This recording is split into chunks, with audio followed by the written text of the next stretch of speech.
Hi, people. This is a review of chapter 21 of Frankenstein by Mary Shelley. And when we had last left Victor, he had been bobbing about on the sea after he had dumped the pieces of the female creature that he had made. And he ends up landing in Ireland, and because of the northeast winds had blown him to the southwest, which if you check your map, you'll see that Ireland is to the southwest of the Orkney Islands. So in chapter 21, the Irish people in the town treat Victor as though he is a suspect in a crime because there was a man who had been murdered recently. And so everybody becomes a suspect, especially some dude who just washes up on shore who is not known to everyone. This is a small town. So the magistrate, an old benevolent man, by the way, in my class, that is a vocabulary word. Make sure you know what benevolent means. They use it so many times in this book and several times in this chapter. Benevolent man with a calm and mild manners. He looked upon me with some degree of severity, so everybody is a suspect. In the next paragraph, the second one, a lot of people are coming forward and giving statements. To be deposed in the second paragraph, first sentence, he deposed that he had been out fishing the night before with his son. This is one of the fishermen. And when about 10 o'clock, they observed a strong northerly blast rising. So they put in for port. They get off the water. You don't want to be out when there's a lot of wind. So it was a very dark night, which was why Victor was out on the water anyway, because he wanted to dump this basket of body pieces and stones while nobody could see him. And so these guys are coming in from fishing, and they're walking along the shore, and it's very dark. And what happens is they, as he was proceeding along the sands, he struck his foot against something and fell at his length on the ground. He trips, he can't see, he falls on the ground. And then they discover that what he had fallen on, that it was the body of a man. And so they look at this body, they determine that it seems dead. Now, note some of the details. The first supposition, like I suppose, was that it was the corpse of some person who had been drowned.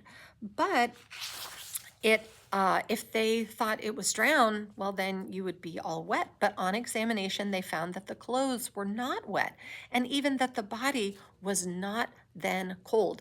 So another detail, if you've taken criminal justice, you have to think about, or watch crime TV, think about the temperature of the body. So the coroner would determine, like, how many hours ago that this crime occurred. And so the people are not coroners, they are just citizens, and they're trying to like help. Okay, well, maybe this guy's going to be all right. So they carry the body to the cottage of an old woman, and they try to restore it to life. The description, it appeared to be a handsome young man, about 5 and 20, about 25 years old. He had apparently been strangled, foreshadowing, for there was no sign of any violence except the black mark of fingers on his neck. Now, Victor was just kind of like, whatever, he's just hanging out and he's not really paying any attention, but he starts to perk up when he hears about the black marks on the neck. Does this ring any bells? I sure hope so. So he says, I remembered the murder of my brother and felt myself extremely agitated. My limbs trembled and a mist came over my eyes. And he has to lean on the chair for support, which is a physical sign to those watching him that he is like, could potentially be involved with the crime. So everybody's kind of watching his behavior. The magistrate observed me with a keen eye and, of course, drew an unfavorable augury from my manner. Like the opinion that the magistrate, it's like, that guy looks guilty. And when we were talking about the temperature of the body and this and that Victor was giving signs of agitation, which could indicate guilt. So the people who are witnesses are giving more statements, but in the next paragraph, the statement says he saw a boat with a single man in it. And well, Victor was in a small boat, and he's a single man, and it was a short distance from the shore. And basically, he says, by the light of the few stars, it appeared to be the same boat in which I had just landed. And so people are like, oh, he looks like he could be the guilty one. A woman deposed that she was living near the beach and that an hour before she heard of the discovery of the body, she saw a boat with only one man push off from that part of the shore where the corpse was afterwards found. So again, we've got someone who looks like Victor, who appears to be, oh, I'm gonna leave the lights on, who appears to be dumping a body. And so it doesn't look good for Victor. This is not good. So they all, the witnesses, they bring it into the cottage. They rub it and try to get the life to come out of it, but this person is dead. And so Mr. Kerwin, who is the magistrate, he is listening to all of this, and he says, you know what? Let's take this Victor guy and we'll show him the body. That way we can really observe. If you see the body of a stranger, you know, you're like, ew, like that's gross. And so they're just kind of hoping that the viewing this poor man, this poor guy, 25 years old, who's been killed, is going to show through Victor's response, you know, if he's guilty or not. And so Victor's like, ugh, he says, this idea was probably suggested by the extreme agitation I had exhibited when the mode of the murder, that it was a strangulation, had been described. I was accordingly then taken into the room. And so the next paragraph is really important. He says, I entered the room where the corpse lay and was led up to the coffin. And then it's like he's talking to Robert Walton on the ship. How can I describe my sensations of beholding it to you? And then back to, well, he says, I feel yet parched with horror, nor can I reflect on that terrible moment without shuddering in agony. It was a terrible moment to behold the body of this deceased person. And then in the next sentence, I saw the lifeless form of Henry Clerval stretched before me. It's Henry. It's his best friend. His best friend is laying dead in this room in Ireland, of all places. How did he get there? Okay, this is a big question. Victor's response is tremendous. I gasped for breath, and throwing myself on the body, he says things that incriminate himself, which of course he feels guilty because of he knows that it's the creature's doing. And you could have seen this coming, knowing that Henry was the only one closest to him and that the creature had left over a day before. So what had transpired? Now you have to infer, because Mary Shelley doesn't actually say what happened, but you have to infer. So first of all, Victor says, have my murderous machinations deprived you also, my dearest Henry, of life? 2, I have already destroyed. Other victims await their destiny, but you, Clerval, my friend, my benefactor. And he says this out loud with everybody listening.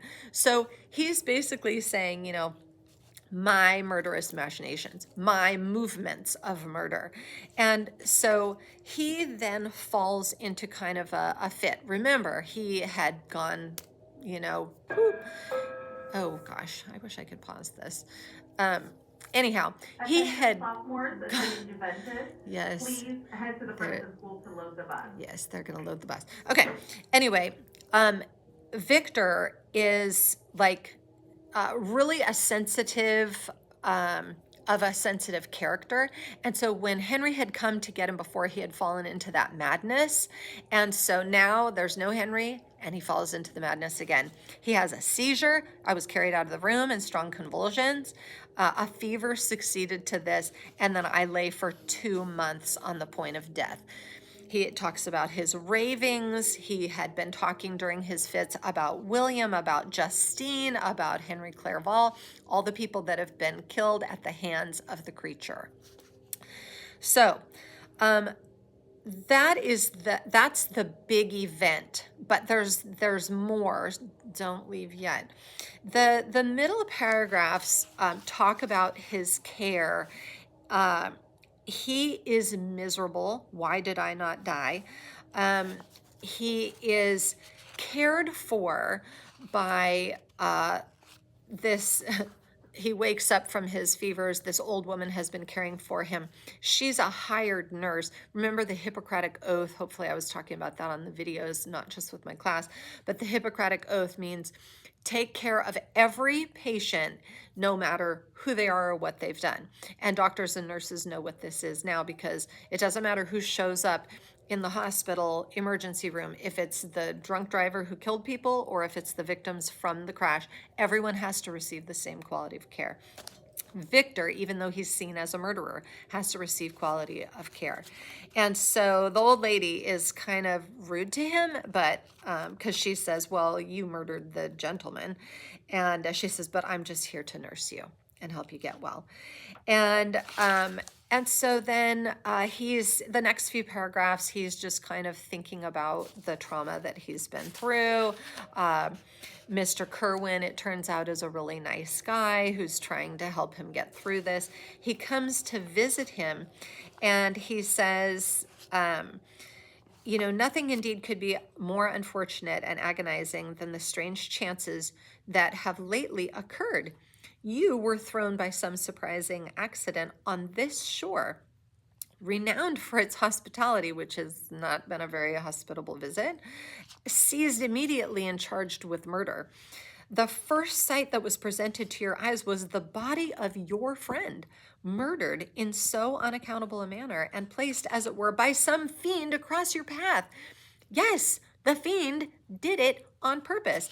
And remember when I was talking a few minutes ago about how you had to infer, when he placed the body in Victor's path, or at least he knows what's up, they noticed that the body was not yet cold, which means he had not been dead very long, which means that if the creature went and nabbed Henry from where he was in Perth in Scotland, he had to kidnap him and keep him alive for a while. I wonder what they talked about. You can use all kinds of inferences to understand the relationship and the dynamic between Victor, the creature, and now Henry. And it's never discussed. So this is up to you to think about what the creature would possibly be talking to Henry about while they spend many hours together on the boat, going across land and then in the boat, and at what point then the creature does end up taking his life. So the fact that Henry had not been deceased for that long gives you many hours which the creature could have been talking to him about his life, his short existence, and what he had done. So anyhow, Mr. Kerwin is talking with Victor, and he says, you know, basically you have a visitor. Victor thinks that the visitor is the creature because he's still like, the only person around is the creature who's here to destroy me.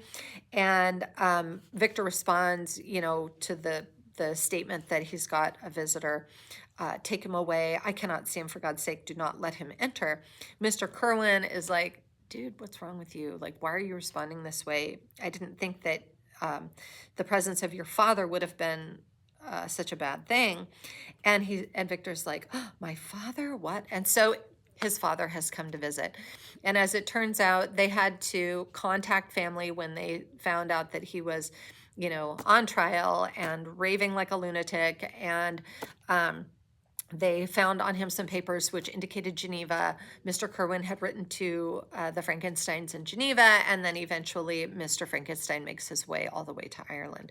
So Mr. Frankenstein is there. Victor is super happy about this. It helps him kind of make that recovery, although it's still kind of touch and go.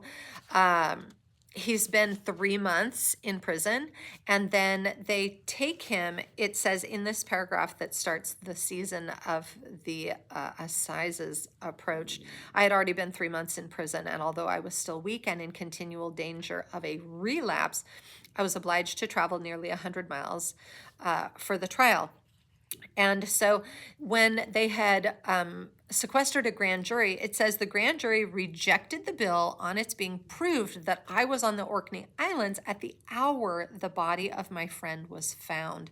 And a fortnight after my removal, I was liberated from prison. So after all this whole long ordeal for Victor, he's released from prison and is allowed to go. And his dad basically says, we need to get back to Geneva. So they get on a ship, and that is how the chapter is ending. It does say that Victor tries to, end his life. It says in the paragraph that starts, my father tried to awaken in me the feelings of affection. He talked of Geneva, which I should soon visit, of Elizabeth and Ernest. He goes on. But at the end of that paragraph, at these moments, I often endeavored to put an end to the existence that I loathed. And it required unceasing attendance and vigilance to restrain me from committing some dreadful act of violence against himself. So people have to, it's like, people in prison get put on a suicide watch. Victor has to be watched continually to make sure that he is going to stay with everyone. So the next paragraph kind of says what that is an exhibit of. Yet one duty remained to me, the recollection of which finally triumphed over my selfish despair. So that being the selfish despair being, I just want to end everything. So really a rough chapter here for Victor. He decides that he wants to go back to Geneva to watch over the lives of those people he loves and to lie in wait for the murderer. That's what he wants to do at the end of the chapter. He wants to wait so he can catch him and do away with him. And that is what he would like to do here at the end. There are 2 long paragraphs at the end that really talk about Victor's physical health declining. And it does mention that he is starting to use laudanum, which is an old-fashioned kind of opiate drug to help him get through the difficulty. He says, ever since my recovery from the fever, I had been in the custom of taking every night a small quantity of laudanum. For it was by means of this drug only that I was enabled to gain the rest necessary for the preservation of life.